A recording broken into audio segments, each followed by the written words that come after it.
Everyone, welcome to my YouTube channel. आज हमारा lecture है 13 इंडियन पॉलिटी के। हम 12 लेक्चर कंप्लीट कर चुके हैं। ये लेक्चर सभी एग्ज़ाम्स के लिए इम्पोर्टेंट है, चाहे सी टेट हो, यूपी टेट हो, डी ट्रिपल एस बी हो, कोई भी एग्ज़ाम हो, सब के लिए इम्पोर्टेंट है। क्योंकि इंडियन पॉलिटी सभी में सेम है, उसको आप बदल नहीं सकते। आज हम पढ़ रहे हैं आर्टिकल 32, जिसमें राइट टू कॉन्स्टिट्यूशनल रेमेडीज़। ये आर्टिकल क्या कहता है? ये आर्टिकल ये कहता है कि अगर आर्टिकल 12 से लेके 35 तक किसी भी फंडामेंटल राइट का हनन होता है तो आप सुप्रीम कोर्ट या हाई कोर्ट जा सकते हैं। अब सुप्रीम कोर्ट या हाई कोर्ट किस आर्टिकल के थ्रू? आर्टिकल 32 के थ्रू आप सुप्रीम कोर्ट जा सकते हैं, आर्टिकल 226 के थ्रू आप हाई कोर्ट जा सकते हैं। ये दोनों ही कोर्ट रिट जारी करते हैं। और हमारी कितनी रिट होती हैं? 5 रिट्स होती हैं, ठीक है। तो पहली रिट है बंदी प्रत्यक्षीकरण। बंदी प्रत्यक्षीकरण मतलब हैबियस कॉर्पस। आपको नाम से ही कुछ कुछ समझ में आ रहा होगा। बंदी मतलब किसी को बंदी बना लेना जबरदस्ती तौर से, ठीक है।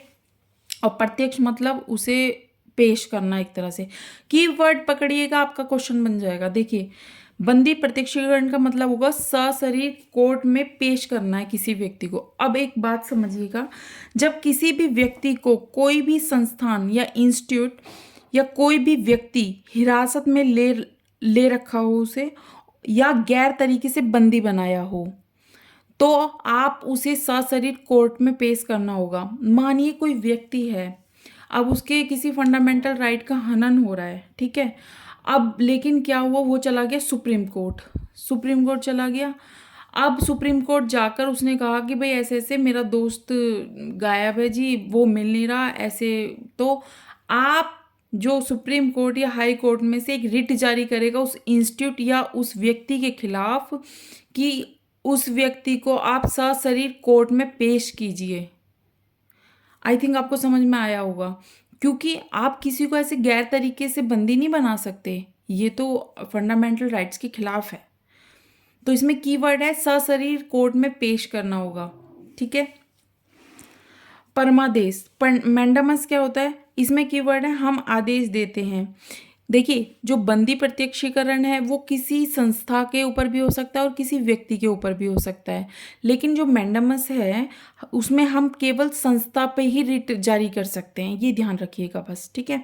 जैसे कोई इंस्टीट्यूट किसी काम को करने के लिए रिस्पॉन्सिबल है बट वह वो काम कर नहीं रहा, तो सुप्रीम कोर्ट या हाई कोर्ट रिट जारी करता है। जैसे कि मानिएगा कोई संस्था है और उस संस्था ने क्या किया, जैसे कि पेंशन बनाने की कोई संस्था है, मान के चलिएगा। अब कोई बुजुर्ग है, उसको मतलब बार बार दौड़ा रहे हैं, ये कागज़ लाइए, वो कागज़ लाइए, ये कागज़ लाइए, तो वो चला गया मानो हाई कोर्ट या सुप्रीम कोर्ट में से एक कोर्ट में। अब वहाँ पे उन्होंने अपनी बात रखी, तो सुप्रीम कोर्ट ने क्या किया, एक मैंडामस एक पेपर दे दिया कि हम आदेश देते हैं जब ये आप काम आपकी रिस्पॉन्सिबिलिटी, तो आप इस काम को करके दीजिएगा। तो इसमें हम आदेश देते हैं, तो कौन आदेश देगा? सुप्रीम कोर्ट या हाई कोर्ट। किसको? उस संस्था को। ये ध्यान रखिएगा, मैंडामस का मतलब होता है ये। अब हम थर्ड देखिए, इन दोनों रीड से ना बहुत क्वेश्चन बनते हैं और बहुत ध्यान से समझिएगा। रीड थर्ड है प्रोहिबिशन और रीड 4 है सेशरी। देखिए, प्रोहिबिशन प्रतिषेध का मतलब क्या होता है? रोकना, किसी चीज़ को स्टॉप कर देना। एक बात ध्यान रखिएगा, ये दोनों ही रिट किस पे जारी की जाती है? सबऑर्डिनेट कोर्ट्स, जो अधीनस्थ न्यायालय होते हैं ना, उनके खिलाफ दायर की जाती है। सबऑर्डिनेट जो हाई कोर्ट और सुप्रीम कोर्ट से नीचे के कोर्ट्स होते हैं, उन पे दायर की जाती है। प्रोहिबिशन का मतलब क्या होता है? कोर्ट में कोई कार्यवाही चल रही है तो उस कार्यवाही को रोकने के लिए आदेश दिया जाता है। मतलब कोई कार्यवाही या कोई केस चल रहा है तो हाई कोर्ट या सुप्रीम कोर्ट कहेगा रुक जाओ, तुम अब इस पे कोई डिसीजन या डिसीजन कह रही हूँ, इस कार्यवाही को आगे ना बढ़ाएं, इसको यहीं पे रद्द मतलब बंद कर दें इस वाले केस को, ठीक है। और सेसरी क्या होता है? इसमें क्या होता है, लोअर कोर्ट में किसी कार्यवाही पर डिसीजन ले लिया गया है, मतलब केस फाइनल हो गया और जो सबॉर्डिनेट कोर्ट था उसने कोई डिसीजन दे दिया, तो उस डिसीजन को रद्द करने के लिए कहा जाता है सुप्रीम कोर्ट या हाई कोर्ट के द्वारा। इसमें है आप कार्यवाही को चल रही है उसको रोक देगा, इसमें आपने डिसीजन ले लिया उस डिसीजन को ही रद्द कर देंगे, उस डिसीजन को ही कह देंगे नहीं ये नहीं है। आई होप आपको समझ में आया होगा। अब आता है 5, लास्ट रीट है हमारी ये। क्यू वारंटो अधिकार पृच्छा, आपका क्या अधिकार है।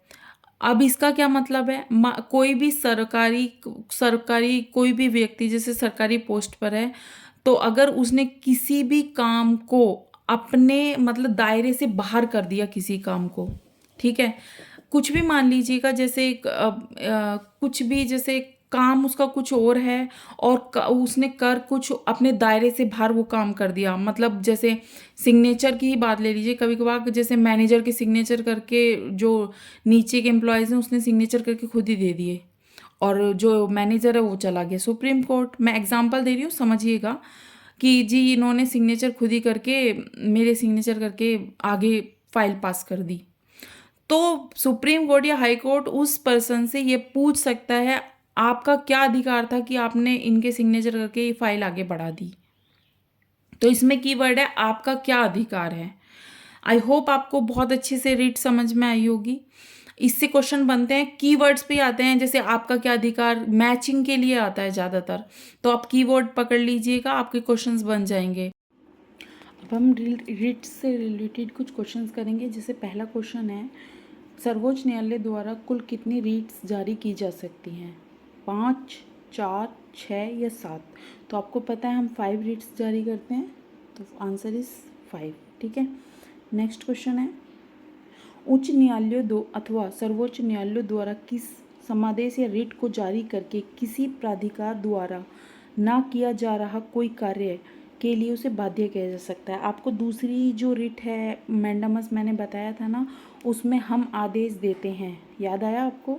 तो उसमें यही है कि अगर कोई संस्था किसी काम के लिए रिस्पॉन्सिबल है और वो काम नहीं कर रहा है, तो उच्च न्यायालय या सर्वोच्च न्यायालय उसको रिट जारी कर देगा कि हम आदेश देते हैं आप ये कार्य करिए। तो आंसर इज मैंडामस, ठीक है। थर्ड क्वेश्चन, किस याचिका रिट के अधीन किसी कर्मचारी को ऐसी कार्रवाई करने से रोका जा सकता है जिसके लिए वह सरकारी तौर पर हकदार नहीं है। क्यों वारंटो याद आया आपको कुछ, उसमें यही था ना कि आप किस अधिकार से इस पद पर बैठे हैं, याद आया आपको, तो वही था। इसमें आप यही पूछ रहा है कि आप सरकारी तौर पर हकदार नहीं हैं, तो इसका आंसर क्या हो जाएगा, अधिकार क्यों वारंटो। नेक्स्ट क्वेश्चन है, रिट बंदी प्रत्यक्षता का शाब्दिक अर्थ क्या है। हमने पढ़ा था ना, सशरीर प्रस्तुत करना, किसी को बिल्कुल शरीर के साथ प्रस्तुत करना, तो आंसर इज ए, सशरीर प्रस्तुत करना, ए आंसर होगा। आई होप आपको ये वीडियो अच्छी लगी होगी। अगर वीडियो अच्छी लगी है तो लाइक कीजिएगा, सब्सक्राइब कीजिएगा और बेल आइकन को ज़रूर दबा दीजिएगा ताकि आपके पास ऐसे ही नोटिफिकेशन पहुंचती रहे। Thank you so much, take care, bye bye.